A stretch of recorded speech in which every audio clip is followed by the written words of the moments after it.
Right, though, there has been some confusion. I've seen plenty of people wearing the masks wrongly in the first place. Now, they have to be worn with totally clean hands, and then they must go over the chin, the mouth, and crucially also over the nose. There's also been confusion about exactly where they have to be worn. They are compulsory from today in shops. That includes petrol stations, as well as banks and takeaways. But the new rules haven't been welcomed by everyone.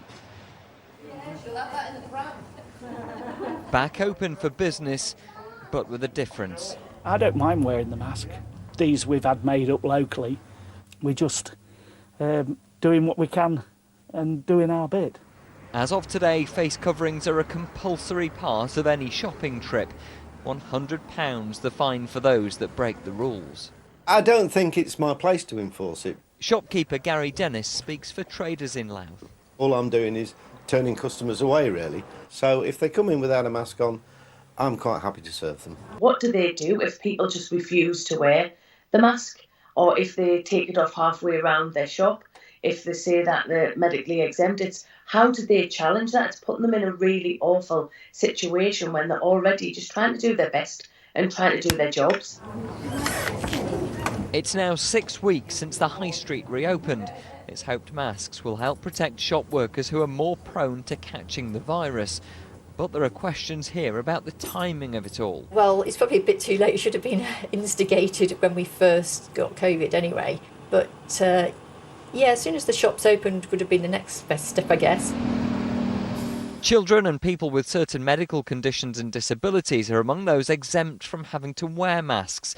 But the new rules have been causing anxiety for some shoppers in Sheffield. It was only me wearing a mask in the shop, not even the shopkeeper wear. I just felt really unsafe. I've got COPD and I don't think I should have to wear a mask, but I do. It's a scary world we're living in at the moment, and I think it's about time people start listening. It's important to say that a face covering per se isn't a panacea. It doesn't replace the need for distance. That still really matters, actually. It certainly doesn't replace the need for washing your hands regularly. That's probably one of the more important things that we can personally do in terms of reducing the transmission of the virus. But face coverings added on top of those things help a bit more, and that's a good thing. Disability rights campaigners have concerns too. Jessica Hinson's been deaf since birth. So the challenges with masks means it covers somebody's face and lips, and somebody who relies on lip reading, facial expression, it's difficult because they rely on that total communication. Today's introduction of masks in shops follows months of indecision from the government. But the Prime Minister warned today we'd have to make much more progress on defeating coronavirus before the rules can be relaxed. Michael, the new rules do take some getting used to, but there are concerns about how it's going to be enforced.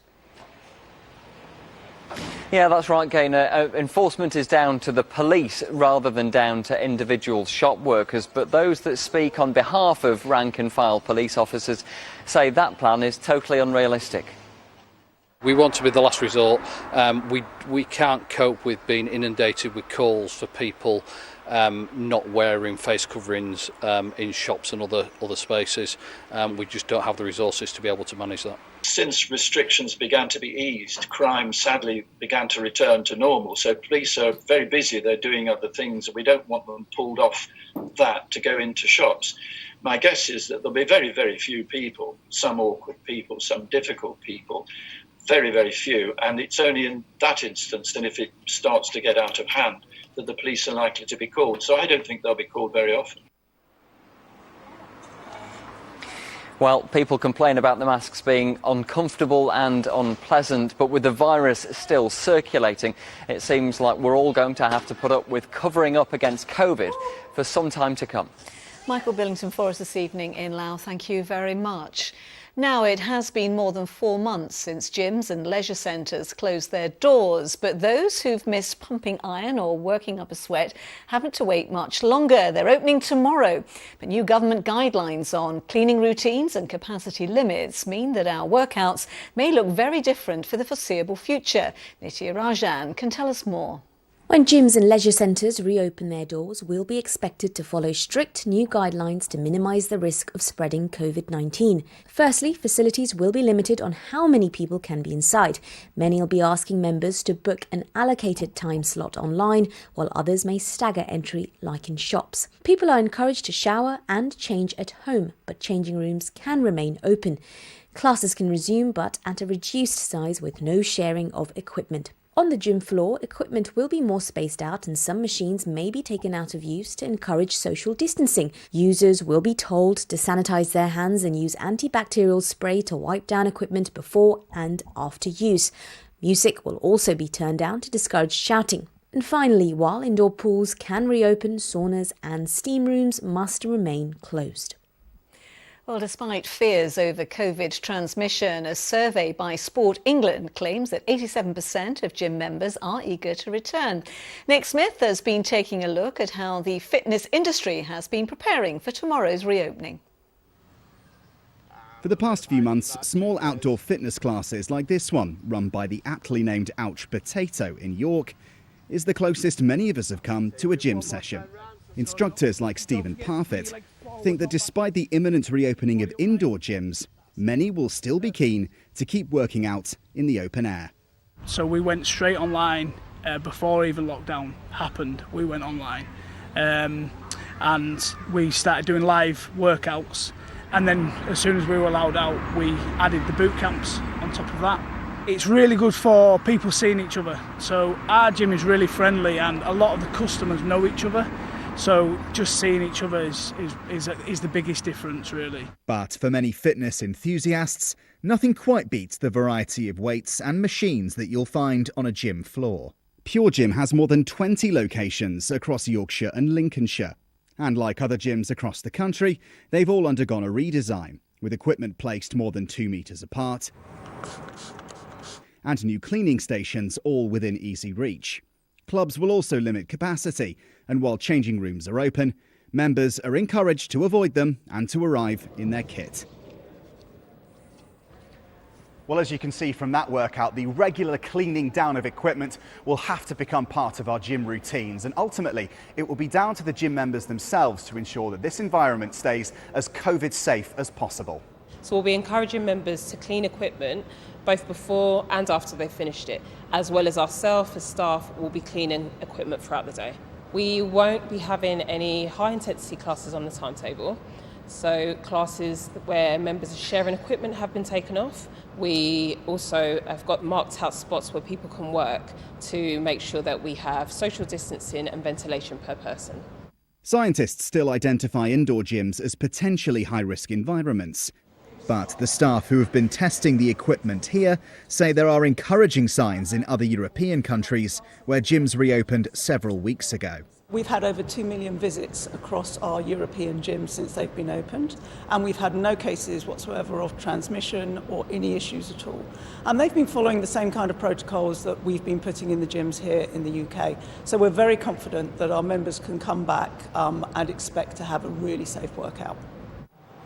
UK Active, the industry association representing thousands of gyms and leisure centres, insists now they have the green light to open, they can play a key role in the fight against COVID. There's going to be a managed risk in terms of going back into the facilities. But you're right, I mean, this is about getting the nation healthy and getting the members, over 10 million members of gyms and leisure centres across the country back into those facilities will support getting the nation healthy again and increase resilience against COVID-19. So we have a crucial role to play. Like other sectors of the economy which reopened in recent weeks, the survival of many gyms relies on public confidence. And those in the fitness industry hope the extensive measures they've put in place to keep members safe will ultimately protect their own livelihoods too. Nick Smith, ITV News. Well, W Fitness in Horsforth near Leeds is one of the gyms raring to go. Rachel Townsend is there for us now. How are they gearing up, Rachel? Well, they're gearing up very nicely, Gaynor. This is a women-only gym. All the safety checks are now complete. So from tomorrow, members will have to hand sanitise on their way in. And this is their new look gym. Well, we can now chat to the owner and personal trainer here, Caroline Sherrin. Caroline, has it been a long 4 months? It's been such a long 4 months. We've obviously been worried about our members' mental health as well as the physical health. It's a long time to be at home. So, yeah, we are so pleased to be opening tomorrow. And we've seen a couple of the measures you've got in place. What other changes have you had to make? Okay, so normally the machines you see behind me are not quite as spaced out as they are now, but obviously we've spaced them out so we can adhere to the social distancing guidelines. So when you come, you're not going to have anybody else on the machine next to you. We're doing appointments every 15 minutes, so there's going to be plenty of space, making sure that there's not too many people in the building at once. We're going to be cleaning the machines after every lady has used them, so you don't have to worry about coming in and is that machine clean? It absolutely will be. And is this a sustainable way for you to carry on working? Yeah, I think it is, and the safety of our members is paramount to us, so yeah, we will continue doing this for as long as we have to. During the past 4 months, and you mentioned it was hard, you mentioned the changes that you've made, but was your survival ever under threat? We've been very lucky. We moved the gym online as much as we could with classes. Our members have been so supportive that they've absolutely kept us going through this. We've only been going 2 years, so if this had been this time last year, no, we wouldn't be here now. Well, thank goodness it wasn't. All the best for this weekend. Thank you. 15 hours these doors will open. If you're like me, that will fill you with dread, but many people cannot wait. In fact, the entire weekend here is fully booked. Rachel Townsend for us this evening in Horsforth. Thank you.